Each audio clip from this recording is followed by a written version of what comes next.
Welcome to another episode of Rookie Reply. Today's show is packed with lessons from surprise tax hikes that can eat into your cash flow to short-term rental refund disputes and also some title mix-ups that could cause serious headaches during a sale. We're covering 3 rookie investor scenarios that all highlight one thing. Real estate is a long game, and it pays to know what you're getting into before you close that deal. Look, if you've ever second-guessed your numbers, your title structure, or how to handle guests demanding refunds, you'll want to stick around.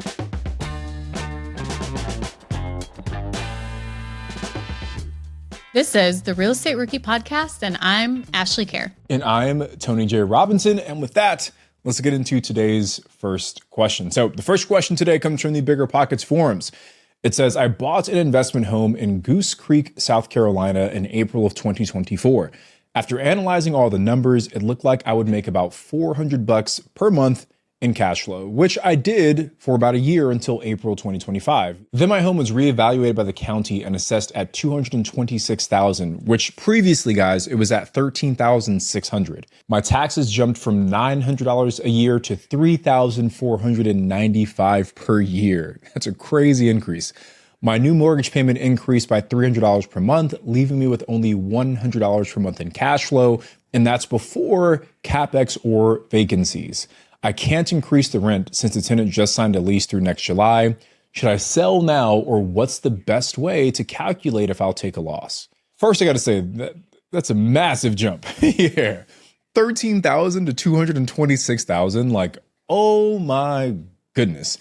I think first, Ash, let's just talk about what triggers this. And you just did a phenomenal job in our last episode, so I'll let you run with it. But like, what could trigger the assessed value changing from one year to the next? Yeah, and this really depends on your county and how they handle assessments, but most do a reassessment every X amount of years, or it's on an as-needed basis when they're restructuring what the budget's going to be and what they need for taxes and doing a reassessment, and they decide they need to do one to, but basically in some areas, I do know, like, where I invest also is when you purchase a property, they can't automatically go and reassess you just because you closed on the property. But most likely a reassessment is going to come within the next 5 years, at least, I would say. So when you're analyzing this deal, look at the property taxes and see what the assessment is. So in this question, we don't know what they actually bought the property for, like what the purchase price was.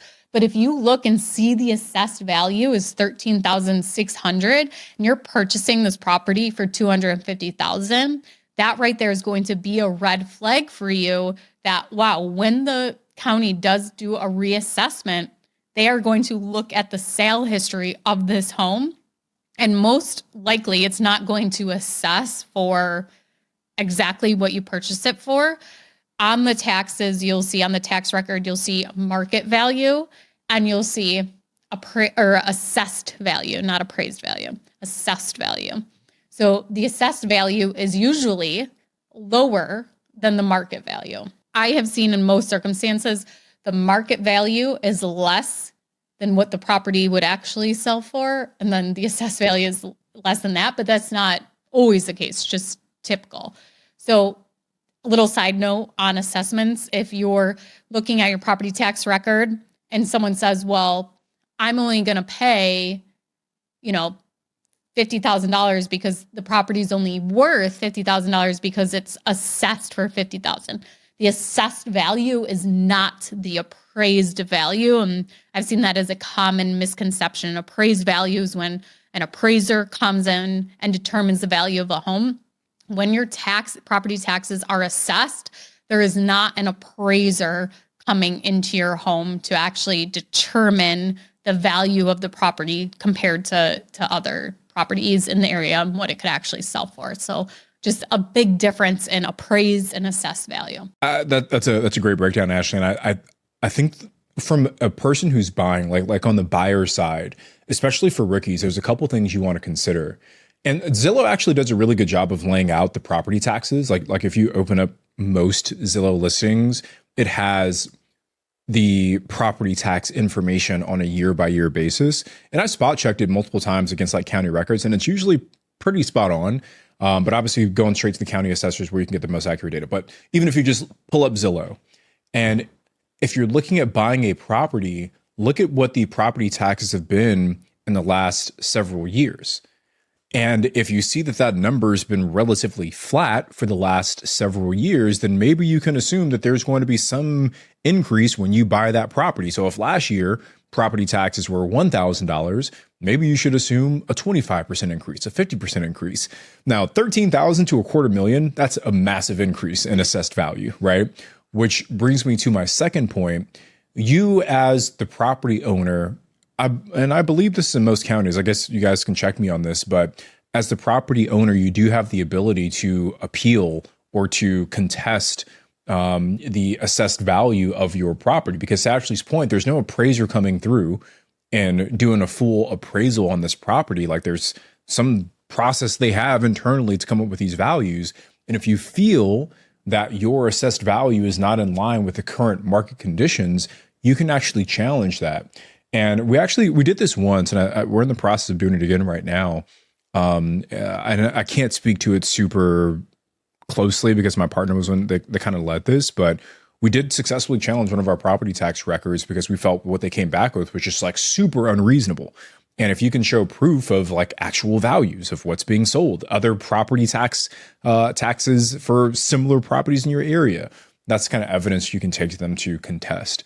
So I think before this person goes off and like sells the property, I would first try and see like, hey, what can I do to get this maybe number back in line with something that's more reasonable? There's also some companies that will actually fight them for you, where they take like, I think you pay them like a percentage of whatever your decrease in property taxes are, but they'll actually go and handle the whole dispute for you. So you don't even have to do that.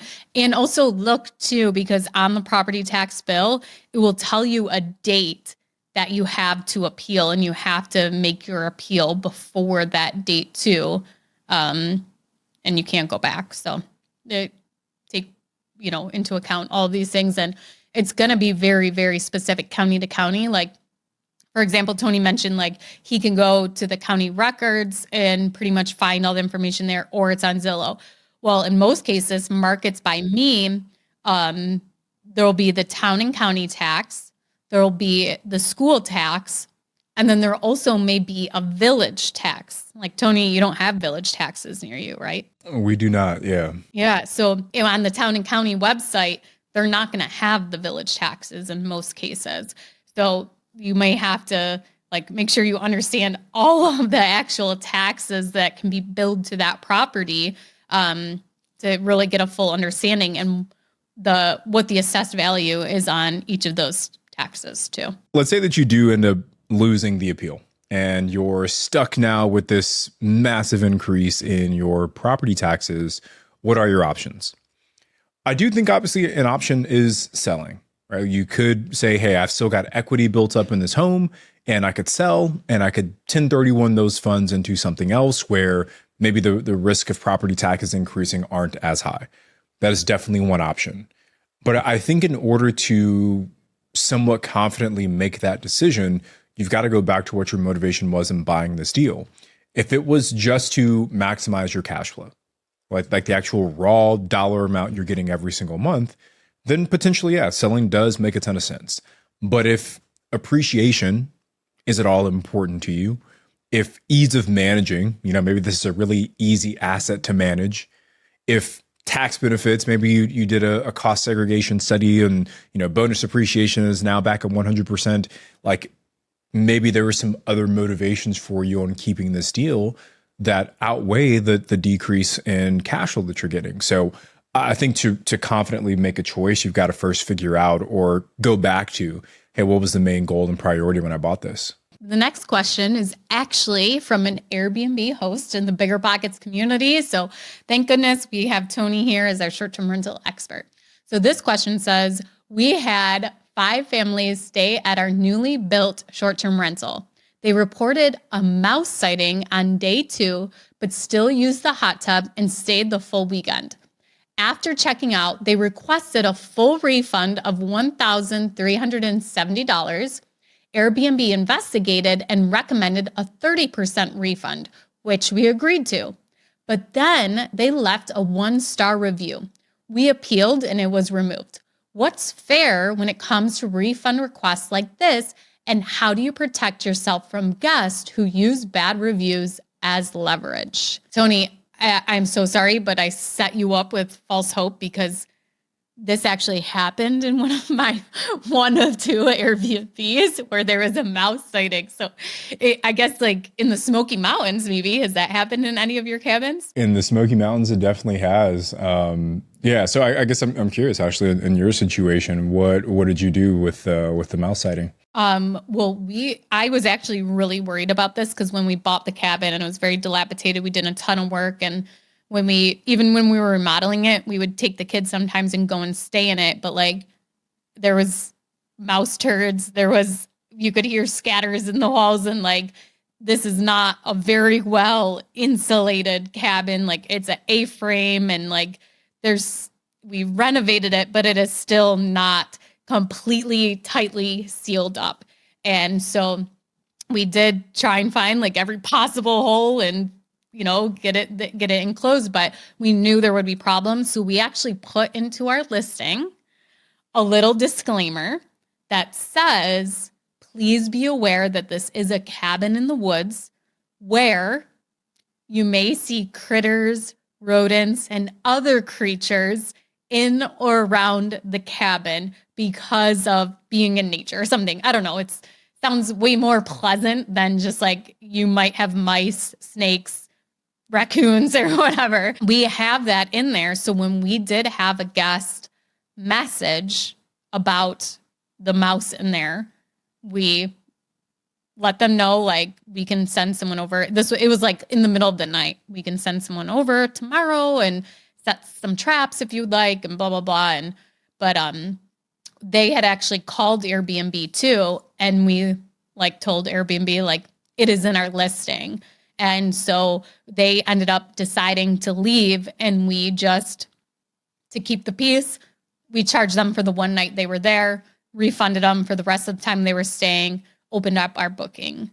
Now what we do though is what my manager does is if somebody has requested to leave and it's something that they're not wanting to leave because of something that's wrong, it's something we fully like said in our listing that this is what it's like the driveway is super steep or something like that. I can't think of a specific example, but we just had someone that asked to leave because of something that was clearly stated in our guidebook. This is how the property is, or in our listing.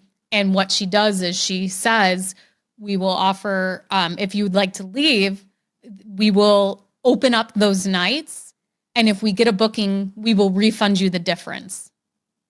So like if someone ends up booking those days, we've only had this happen maybe once or twice where this has happened, but like the chances of someone actually booking last minute for like those 2 or 3 days is very, very slim. But at least it's like, feels like it's giving these people an option and like the opportunity to recoup their money. And so that's how we're kind of handling not just specifically a mouse sighting, but if anything were to come up like that, that's how we would handle it, I guess, per se. But I'm curious to hear in your instances what it's happened. Honestly, it's pretty similar. And I think the first step of communicating that in your listing is exactly what we do as well. You want to make sure, I think you get into hot water in the short-term rental space when expectations don't match reality. People aren't mad that a mouse is in the cabin. They're mad that they thought a mouse wasn't going to be in the cabin and there is one. But if you told them, hey, there's a little mouse named Mickey that lives in the property and you might see him every night, as you're hanging out, then they'll be like, oh, there's Mickey. And now it's a fun thing in the cabin, right? But it's when they weren't expecting that. I'm laughing because I bet there are literally people like, oh my God, no, I would not be like, there's Mickey. I would be jumping up on the tables, making sure it didn't touch my feet. Same. I would not book a place with a pet mouse named Mickey, but there are people out there who want that experience, right? So I think the biggest thing is just making sure that their reality matches their expectations. So as long as you communicate what those things are, I think that's when you're fine. So yeah, for us, we have cabins that are very much in wooded areas in the Smoky Mountains as well. We've had issues with mice. We've had issues with flying squirrels. We've had different kinds of rodents and pest issues at our properties just because of the nature of where they are. The Smoky Mountains brings one piece. We have properties in the desert that bring a different type of element and rodents you have to deal with. So yeah, communicating that. Now, what would I do if someone actually complained? The first thing is that if someone's threatening you with a bad review, unless you give them a refund, like, hey, say I'm staying at your cabin, Ashley, and like, actually, I'm going to leave you a 1-star review if you don't give me this refund. That is very clearly against Airbnb's terms of service. And if they leave that review, in most cases, you should be able to successfully fight that. Now, I will say Airbnb has made some pretty radical changes to their appeal process for reviews. And since they've made this change, we've had zero success in getting even what we feel are the most unfair reviews removed. Like they've really kind of dropped the hammer and tightened up their approval process. But this one is a little bit more straightforward, where it is a very clear violation of their terms of service when it comes to what guests can and can't say inside their reviews. Right. Now you have to have proofs, right, that they were trying to extort you, basically. But if you have that, you can take it to them. So if it was something that I had communicated clearly and it happened during their stay and they stayed, they didn't complain about it, they left and they asked for a refund, we also would not be given that refund. And we would just deal with the consequence of whatever review came back. Now, I will say we've got a little bit more flexibility there because a lot of our listings are in the, hundreds of reviews at this point. So one-star review won't have that big of an impact. If you've got a listing with 7 reviews, that 1-star could hurt a little bit more. So I think you gotta also be honest with yourself about where you're at. And maybe if you're on the lighter side of reviews, maybe you are a little bit more flexible, right? Because that'll still set you up to earn money long term. But if you've got a really mature listing, lots of 5-star reviews, you can probably roll with a bunch of maybe 1 or 2 bad reviews here and there. Yeah, I think the biggest thing is trying to be proactive as to like, here's the things that could happen, put them in the listing as here's potential things about this property that could happen. So that you're upfront about it. So there's already that kind of expectation. And then if none of those things happen, like, woohoo, this is great, even better. Like we have one property where sometimes the water, it's well water, and the water will have like a sulfur smell to it. And it's just like very common in the area. And like we have to, we have this water system in there, and if it's not working or whatever, blah, blah, you'll get the sulfur smell. And so like we put that in there, like, because the sulfur smells like rotten eggs. We did have one guest recently who said it was a sewer smell. And like, we had to like say like, just so you know, it's sulfur, it's not sewer. Like we want to make that very clear, blah, blah, blah, and stop. And it ended up being fine. But I think being proactive, and I'm definitely more on the side of, I would rather somebody just leave the property and offer that to them. If you would like to leave, we will refund you the extra nights or whatever. Or if somebody else books, we will do it. But I would rather not deal with more headaches. But I think in this question, it is such a rare situation because they didn't say anything and they stayed the rest of the time. Like everything was fine.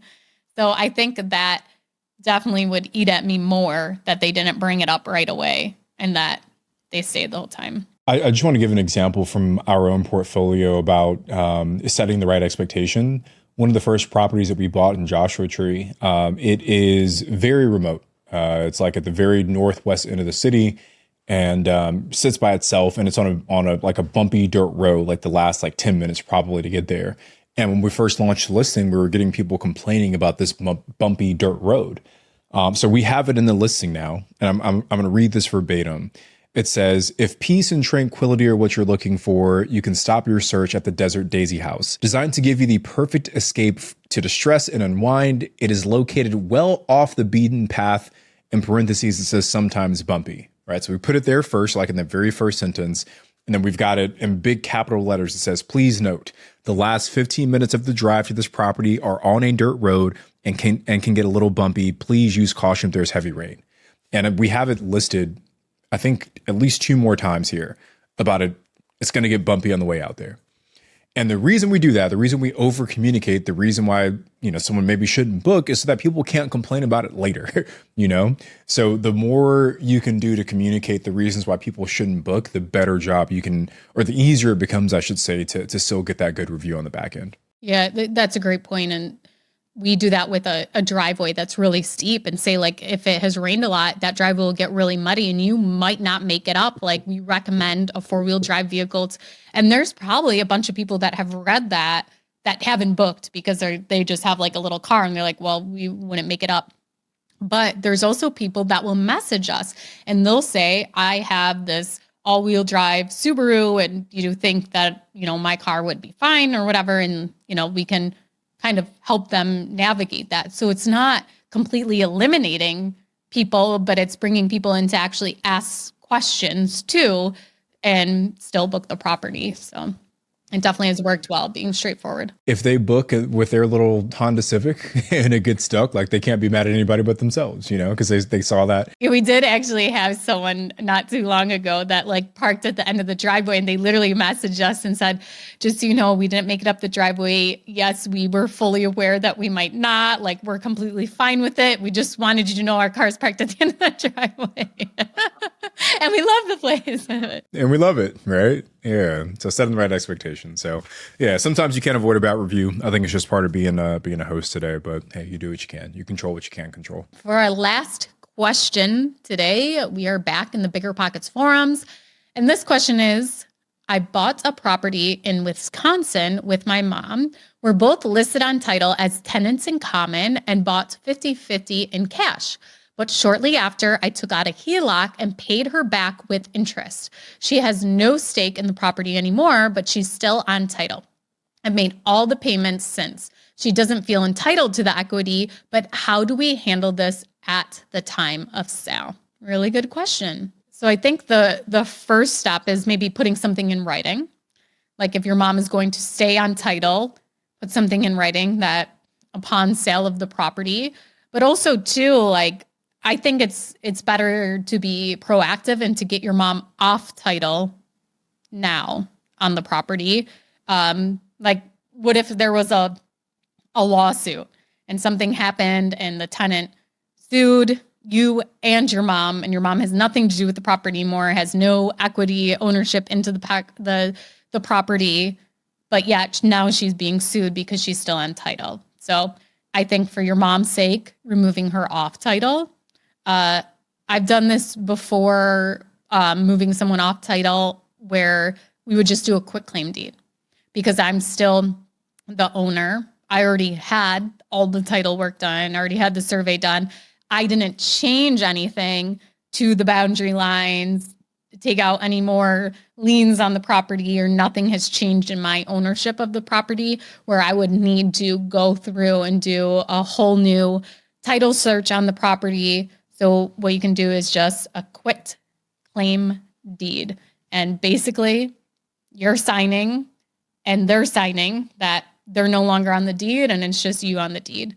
And really, you can do these kind of deeds. Like, even if me and Tony could do a quick claim deed. If I was selling Tony a property, I could just deed it to him really quickly. But like, then he takes on a lot of liability that, like, there was no title search done. Someone else could come and claim the property, things like that. So this, I think, is best to have an attorney. I had an attorney do mine for me.